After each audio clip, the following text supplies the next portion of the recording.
Bine v-am găsit, dragii mei din Zodia Leu, oriunde v-ați afla. Bine ați venit tuturor pe canalul meu Tarot Flor de Loto. Numele meu este Nina, pentru cei care nu mă cunosc, și mă bucur ca de fiecare dată să vă am alături atât pe dragii mei abonați, cum de asemenea și pe cei care poate sunteți pentru prima oară pe acest canal. Azi voi face o lectură generală pentru luna lui decembrie. Așa că, dragilor, cei care aveți Soare, Lună, Venus sau Ascendentul în Zodia Leu, această lectură este de asemenea și pentru voi. Desigur, nu trebuie să uitați un aspect important, și anume faptul că voi vă construiți viitorul, așa că vă rog să luați decât acele mesaje care rezonează cu voi, iar restul lăsați-le să zboare în univers, pentru că, sigur, pot fi pentru alte persoane, alte energii care au o mai mică sau mai mare legătură cu Zodia Leu. Bun, dragilor, înainte de a începe, aș vrea să fac o mică introducere de ce am avut parte pe 19 noiembrie de un eveniment astrologic foarte important, despre care poate unii dintre voi știți. Se tot vorbește, cel puțin pe mediul internetului, se tot vorbește despre acest lucru și este despre această intrare triumfală a lui Pluton în Vărsător pe o perioadă aproximativă de 20 de ani. Cu ce influențează toate aceste lucruri, această intrare a lui Pluton, planeta transformării? Păi influențează în special la nivel global. Cât privește zodia voastră, pe voi vă va influența foarte mult pe casa a 7-a. Casa 7-a, care este guvernată de semnul Balanței, iar Pluton pe această casă nu va face altceva decât să aducă schimbări. Să aducă schimbări pe o cale mai ușoară, asta dacă sunteți deschiși să faceți aceste schimbări, dar sau pe calea aia mai grea. În cazul în care, indiferent ce cale alegem, mai grea sau mai ușoară, transformarea se va face. Există timp destul, 20 de ani, să se facă această transformare. Ce înseamnă casa 7-a pentru voi, dragilor? Casa 7-a ne vorbește de perechea voastră, cei cu care vă împărțiți viața, cei cu care aveți o relație intimă. Ce mai reprezintă casa 7-a? În același timp reprezintă și acei inamici declarați. Da? Trebuie să vă spun că, în general, casa 7-a ne vorbește de relațiile. Relațiile pe care voi le aveți cu persoană pe o lungă perioadă de timp, fie el pe plan sentimental sau de afaceri sau chiar familiar. Faptul că aveți această tranziție a lui Pluton Vărsător pe casa 7-a, mie îmi vorbește tare mult de, cum să spun eu, cum vă veți centra voi vis-a-vis de relațiile voastre, fie ele sentimentale, de muncă sau familiare. Se pare că, începând chiar cu luna lui decembrie, lucrurile vor lua, poate pentru mulți dintre voi, o întorsătură destul de neapărat ciudată. Dar cumva veți elimina încet, încet acele persoane din viețile voastre, indiferent de ce ramura vieții vorbim, acele relații care, printr-o formă sau alta, vă veți da seama că parcă nu mai sunt, parcă nu vă mai aduc acea stare de bine, acea energie care vă caracterizează. Un aspect important, dragii mei, trebuie să vă spun acest lucru. Știm cu toții că zodia voastră este zodia care își păstrează acel orgoliu. Ego-ul vostru este unul foarte ridicat. Cred că unde o să vă afecteze, probabil, cel mai mult, această tranziție a lui Pluton este tocmai pe această temă a orgoliului. Și anume, prin anumite situații care vor apărea în viața voastră, la un moment dat, parcă nu o să mai puteți să spuneți eu nu sunt așa, eu nu fac așa, eu nu dreg așa. Va trebui să vă înfrânați un pic acest orgoliu. Este, ca să zic așa, lecția cu care vine Pluton vis-a-vis de voi. Dacă ar fi dacă ar fi să punem într-o balanță mai ales că și casa 7 este guvernată de zodia balanță. Dacă ar fi să punem într-o balanță calități și defecte, probabil că ăsta este, după părerea mea, strict personală, este defectul vostru atunci când îl duceți la extrem, și anume orgoliu. Faptul că aveți această tranziție într-o casă care este guvernată de zodia balanță, care cere un echilibru, pentru a reuși să treceți prin toate aceste schimbări care vor veni în viața voastră. Unii, nu știu, poate veți renunța la anumite relații care sunt toxice pentru voi, alții poate din contră veți descoperi faptul că aveți nevoie de persoane în viața voastră. Și tot așa, pentru unii și pentru alții va fi diferit, dar se va lega strict de aceste lucruri. Ce aș fi vrut să spun, și nu vreau să vă mai țin mult, mie mi se pare că este interesant și sper ca și vouă să vă rezulte interesant ceea ce vă spun, este că va trebui să vă obișnuiți poate cu acea idee că nu întotdeauna aveți dreptate, să păstrați acea balanță, acel echilibru de care dă dovadă zodia balanță. Cumva să împrumutați din caracteristicile balanței, dar influențați de Pluton. Trebuie să vă spun că planeta Pluton nu iartă. Și cu cât vă veți opune schimbării, cu atât mai greu o să vă fie. Este planeta care, indiferent, este cea mai mică planetă din spectrul ăsta solar al nostru, dar știți cum e, cu esențele mici esențe puternice care se țin în sticluțe mici, are o influență foarte puternică. Așa că, dragii mei, dacă se întâmplă într-adevăr să vi se deschidă ochii și să vi se spună poate un adevăr, poate chiar de către perechea voastră sau poate chiar de anumite persoane pe care le aveți voi în cercul vostru relațional, știți cum e, când îți spune unul ceva, spune și celălalt ceva, înseamnă că acolo există un sâmbure de adevăr și ar trebui să le luați în considerare. Bun, lămurite aceste aspecte, haideți să trecem la treabă și să vedem ce vine pentru dragii mei din Leu în luna lui decembrie. Cei care sunteți deja de ceva vreme pe acest canal, știți că vom extrage câte o carte pentru fiecare săptămână a lunii decembrie. Da, să vedem din acest oracol al frunzelor de ceai. Un oracol cu 200 de cărți. Și de unde eu extrag, așa ca mici concluzii pentru fiecare săptămână a fiecărei luni. Acum avem săptămâna lui decembrie. Haideți să vedem ce vine pentru dragii mei în această săptămână. Bun. Sper că vi s-a părut interesant această mică introducere. Am simțit nevoia să o fac pentru că într-adevăr este ceva important. Ultima oară când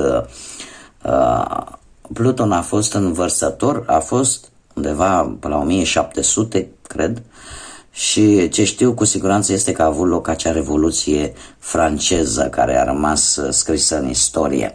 De ce? Pentru că Vărsător este o zodie foarte rebelă, este de fapt rebelul zodiacului și are o influență, ne va influența pe toți, atât la nivel global cât și la nivel personal, dar într-o mai mică sau mai mare măsură și pe anumite ramuri ale vieții. Haideți să începem și să vedem. Ce să vezi? Ia uitați ce am aici. Indiferent, puteți să nu știți să citiți engleză, se vede clar că e un leu. Încă din prima săptămână a lui decembrie este momentul în care să acționați. Veți acționa în stilul care vă caracterizează vis-a-vis de o anumită situație sau problemă. Și ce să vă spun, odată ce treceți la acțiune, avem această călimară de cerneală care îmi spune în felul următor: în a doua săptămână problemele se vor rezolva. Deci, încă de la începutul lui decembrie începeți în forță, rezolvați niște probleme. Avem aici bastonul, care vine cu atenționare, dragii mei. Mare grijă, mare atenție cu sănătatea. chiar mi se specifică aici, fii mai atent cu propria ta sănătate. Și eu aș spune mare grijă la, nu știu, dacă cumva la picioare, posibil pentru unii dintre voi. Vai, cât de frumos! Și avem în ultima săptămână din decembrie și ultima săptămână a acestui an 2024 avem elefantul. Începeți cu un leu și terminați cu un elefant care ne vorbește despre o lungă călătorie, atât posibil fizică, dar cât și mentală, care te va lăsa mult mai înțelept la sfârșitul său. Eu aș spune că sfârșitul de an, ori pentru unii dintre voi, va fi ca o trezire, ca și cum v-ați dat seama că începeți un nou drum, începeți o nouă etapă în viața voastră și se pare că sunteți conștienți de faptul că vă așteaptă lucruri noi, lucruri care la sfârșitul acestei călătorii vă vor face mult mai înțelepți și mult mai... Înțelepciunea, știți că are mai multe criterii după care poți spune că ești înțelept. Înțelepciunea care vine prin experiențe și înțelepciunea care vine cu ajutorul sau un lucru în plus ar fi acela de a cunoaște. Da? De a fi informat și de a ști exact ce trebuie să faci atunci când trebuie să faci. Dacă nu e de ajuns decât să ai experiențe în viață, dacă nu învățăm nimic din ele și dacă nu ne interesăm și dacă nu obținem informație. Da, cum îmi place mie să spun, informația face toți banii. Așa că, dragilor, e de bine. Luna lui decembrie pentru voi, cel puțin, la modul general, ca și zodie, este de bine. Haideți să vedem ce ne spune tarotul și am ales acest pachet de cărți de tarot cu o temă specifică pentru luna decembrie. Da? O temă de Crăciun, de an nou, de sărbători de iarnă. Să fim așa în trend. Tocmai de aceea am pregătit și aici masa să simțim așa, în măsura în care se poate, acest spirit al Crăciunului și al venirii, apropierii unui nou an. Unui nou an și unui nou ciclu din viața noastră. Haideți să vedem ce vine pentru voi, dragilor, pe partea asta profesională de-a lungul lunii lui decembrie. Și avem o regină de spade, avem lumea. Dragii mei dragi, eu aș spune că unii dintre voi ori aveți la muncă pe cineva care are o reacție așa mai exagerată, da? Ori vreun șef mai dur, mai inflexibil, ori vreun coleg care se manifestă destul de exagerat și își arată, ca să zic așa, rivalitatea pe față. Dar apare o schimbare, dragilor, cu lumea. Se pare că unii dintre voi chiar veți face de-a lungul lunii lui decembrie sau aveți în plan, ca și cum este deja făcut, o călătorie posibil în străinătate în interes profesional. În interes profesional. Nu știu, poate să câștigați mai mulți bani. Dacă nu, vorbim atunci de anumite rezultate bune relaționate cu munca de-a lungul lunii lui decembrie. Chiar dacă aveți voi aici tot felul de specimene de oameni care... E bine totuși că se manifestă pe față. Știți că e mai rău, e o vorbă la noi, ferește-mă, Doamne, de prieten, că de dușman știu să mă feresc singur. Cam așa. Faptul că avem acest rege de monede îmi vorbește tare mult de un beneficiu sau, desigur, un nou job care pe voi aș spune că vă va face un pic să... Nu știu, unul dintre voi e posibil să plecați în străinătate pentru a face specializare pe un anumit job. Da? Mi-apare lucrul ăsta.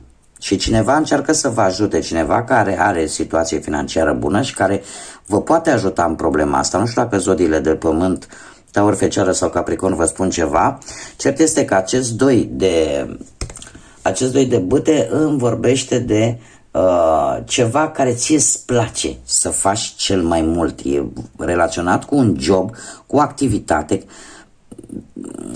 de care ție îți place să o faci, pur și simplu, sau posibil unii dintre voi, nu știu, să transforme poate un hobby care l-ați avut în pur și simplu în propria afacere, da? Să devină ceva profesional. Dar indiferent cum mi-apare pentru mulți dintre voi călătorii în interes de serviciu. Asta pot să vă spun cu siguranță, pentru că am toate aceste 3 cărți, practic îmi vorbesc și de călătorii. Și e posibil ca alții dintre voi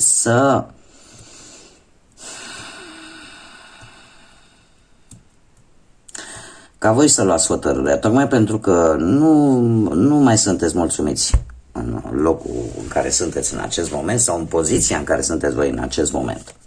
Haideți să vedem pe partea banilor.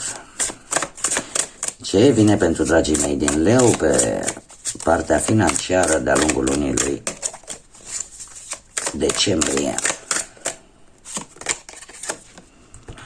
Și avem o regină de cupe. Dragii mei dragi, totul e bine că se termină cu bine. Avem într-adevăr o regină de cupe care pe partea asta a banilor îmi vorbește tare mult de o veste destul de bună. Se pare că ai găsit o soluție pentru a îmbunătăți un pic partea asta materială. Dar apare o situație neprevăzută cu turnul. O situație neprevăzută care cumva te va da așa un pic peste cap, dar trebuie să vă spun că nu este ceva foarte grav. De ce? Pentru că avem un as de cupe imediat care redresează situația și care îmi spune că sunt mari șanse de un câștig în luna lui decembrie. Posibil chiar cumva către sfârșitul lunii, nu știu, poate în penultima săptămână posibil, sau chiar ultima. Apare un câștig. Un câștig care poate veni, eu aș spune, aici are ceva de văzut hazardul. Poate veni pur și simplu ca o lovitură de noroc, da? Sau niște bani de care voi ați uitat, dați de ei și ieși la un câștig, dacă vine exact la momentul oportun. Dar faptul că avem împărăteasa,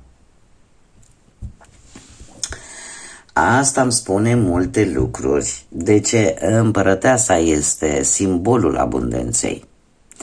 Iar când vorbim despre bani, apare până la sfârșitul lui decembrie, apare o îmbunătățire din punctul ăsta de vedere. Și chiar aș spune că unii dintre voi, poate de-a lungul lunii lui decembrie, veți vrea să faceți un act caritabil, veți vrea să ajutați pe cineva care este la nevoie. Probabil cu o anumită sumă de bani. Așa că acest turn nu are...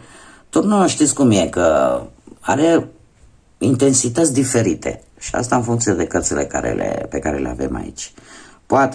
Poate simboliza, nu știu, o situație mică, e adevărat surprinzătoare, dar care nu are așa un dramatism foarte mare, sau poate simboliza, desigur, o situație care într-adevăr să-ți cam dea lumea peste cap. Dar din câte văd eu aici, nu este cazul, iar lucrurile merg în direcția bună pentru voi. Și aș spune că nu foarte de mult ceva legat de bani pentru voi a devenit realitate. Ceva legat de bani, ceva ce voi v-ați dorit. Haideți să vedem pe partea asta a dragostei în relație, pentru cei care sunteți într-o pereche. Avem un 3 de bâte, o îmbunătățire de care ați avut parte de curând. Avem roata norocului. Ia să vedem ce mai avem aici. Dragii mei,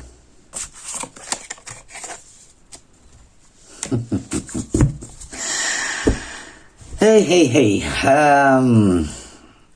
dragilor, cu roata asta a norocului și mai ales că avem și un 2 de monede aici, aș spune că pe partea asta a dragostei, pentru cei care sunteți deja într-o pereche, cumva lucrurile se vor schimba.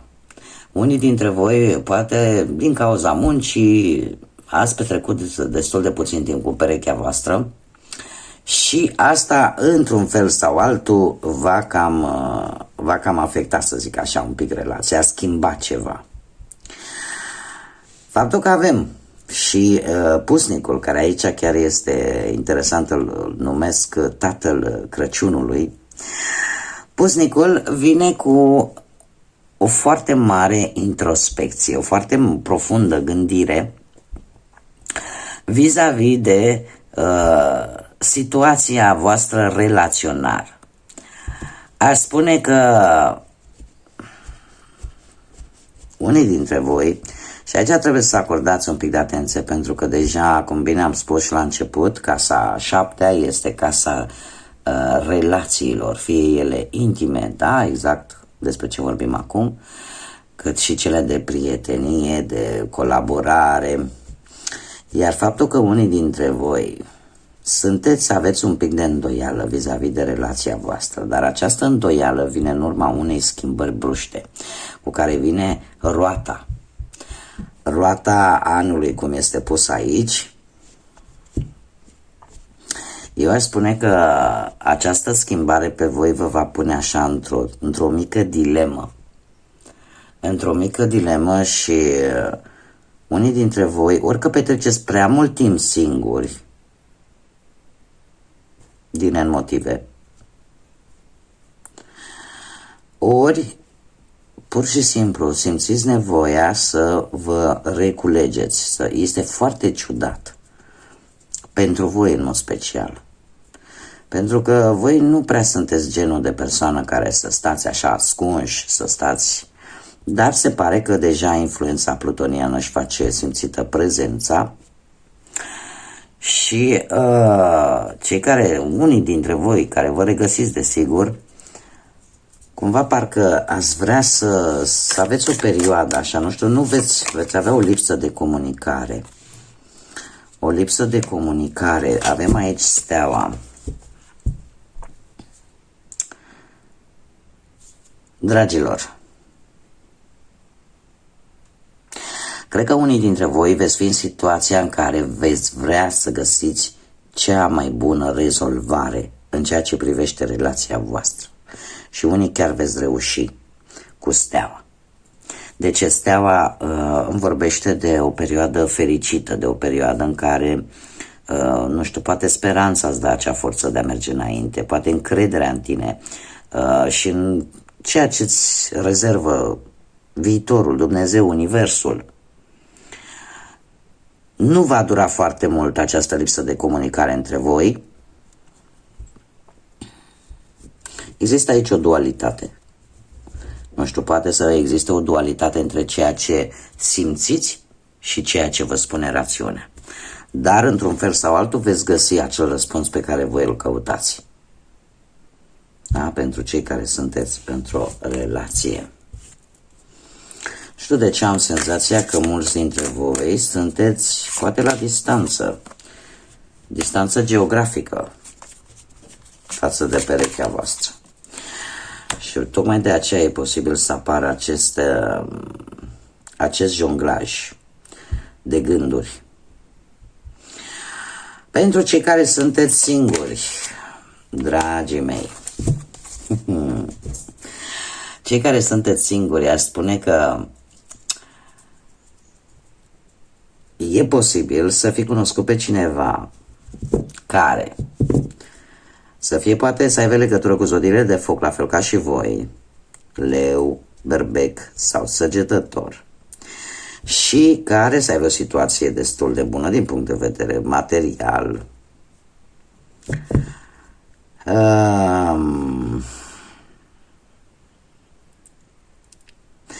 Știu, aici totuși, nu știu dacă vă gândiți la o călătorie sau această persoană se gândește la o călătorie. Iar faptul că avem și un rege de cupe, se pare că voi sunteți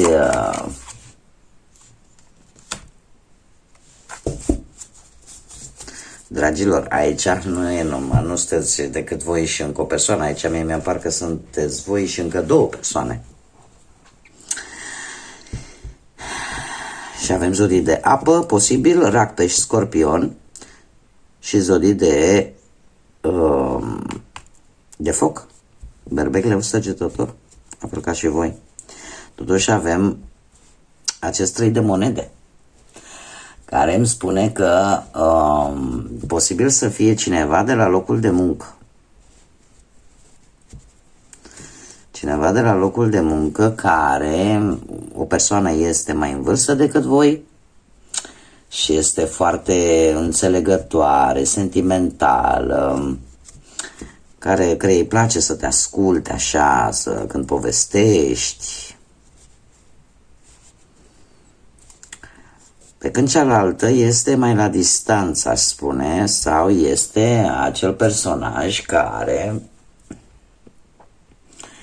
este mai tânăr sau de aceeași vârstă cu voi, care într-adevăr e posibil să aibă legătură cu locul vostru de muncă, și aș zice că cumva sunteți atrași de această persoană în zodie de foc, mai mult pe parte fizică.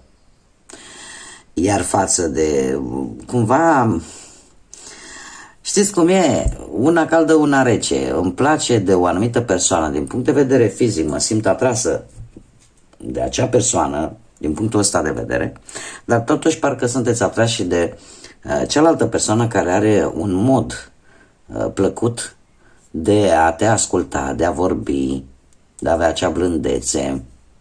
Da? Și acum nu știu cum o să le împăcați foarte, foarte bine. Haide să vedem. Vedem ce carte mai iese.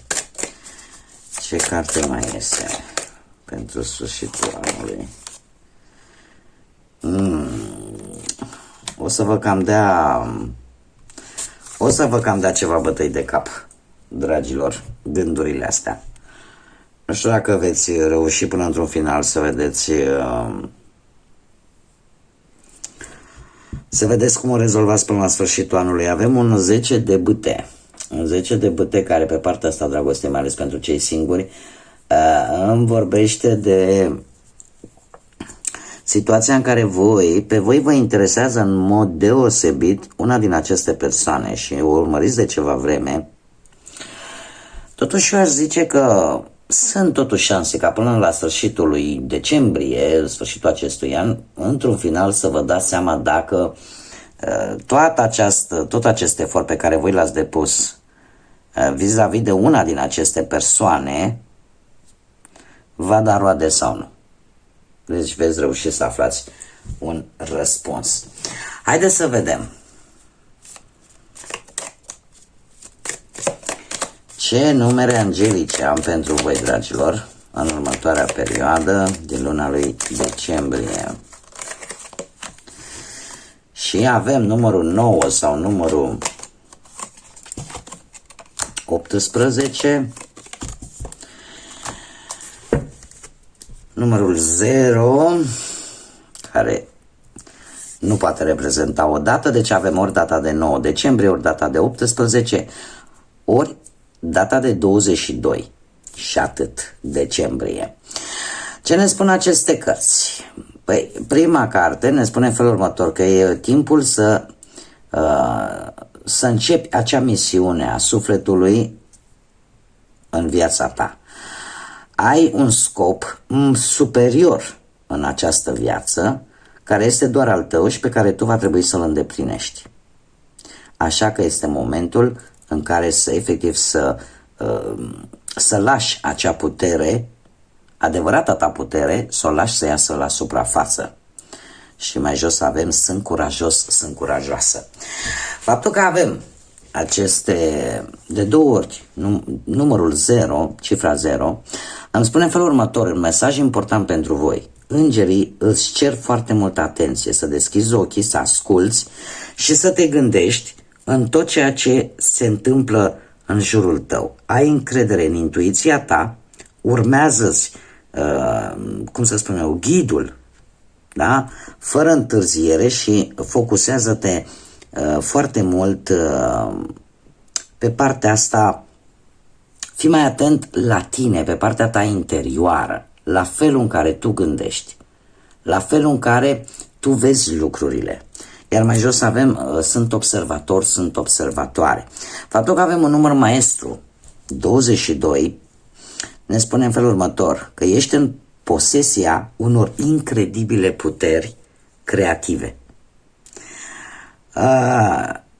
Trebuie să ai certitudinea că poți obține ceea ce tu îți dorești, tocmai pentru că ai această putere nelimitată creativă.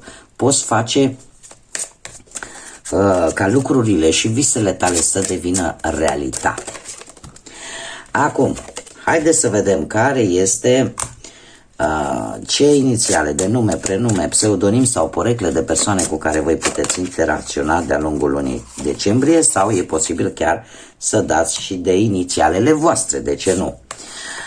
Și avem litera E, litera B, litera R, litera Q,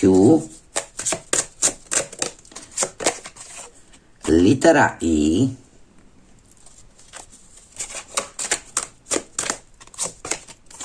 litera C,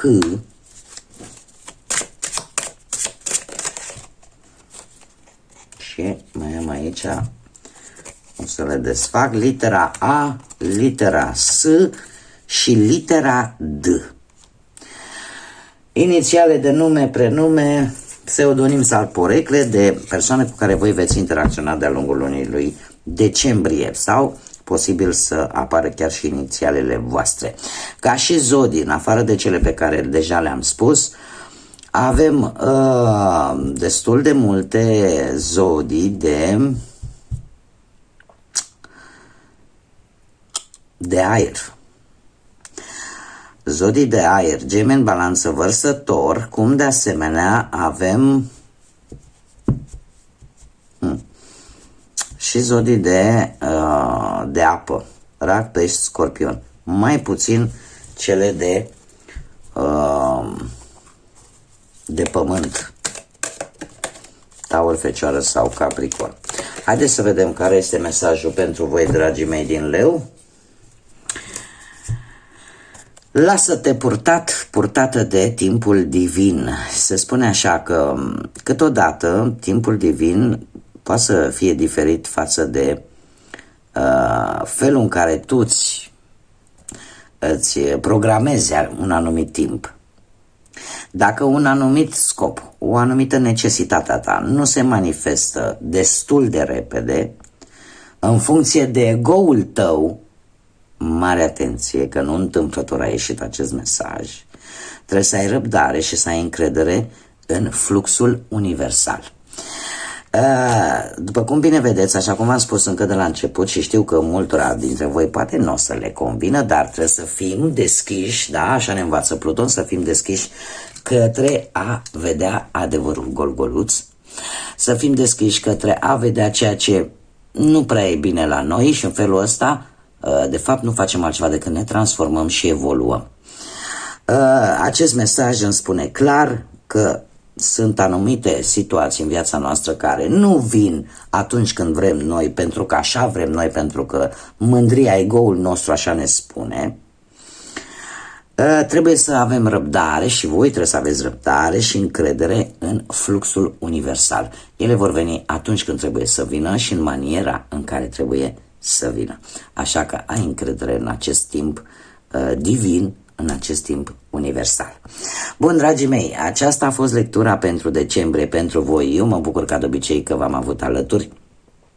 Trebuie să mulțumesc încă o dată tuturor celor care au contribuit la dezvoltarea acestui canal prin simplu fapt poate că s-au abonat, că au dat like, că au comentat, că au distribuit și eu din suflet vă mulțumesc tuturor pentru toate aceste lucruri minunate cu care voi contribuiți la dezvoltarea acestui proiect numit Tarot Flori de Loto. Așa că mii și mii de mulțumiri.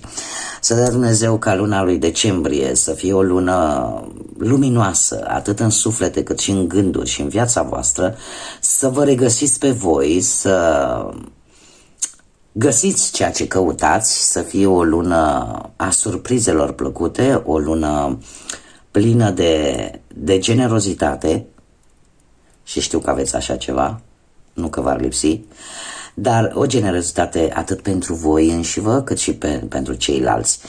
O lună binecuvântată să aveți și să dea Dumnezeu ca noi, chiar dacă o să ne mai vedem de-a lungul lunii lui decembrie, eu totuși simt nevoia să vă spun că mi-aș dori să încheiați acest an 2024 cu zâmbetul pe buze, luminoși și puternici, așa cum vă știu. Până data viitoare când ne vom revedea, să auzim numai de bine, multă energie pozitivă și să fiți iubiți, dragilor!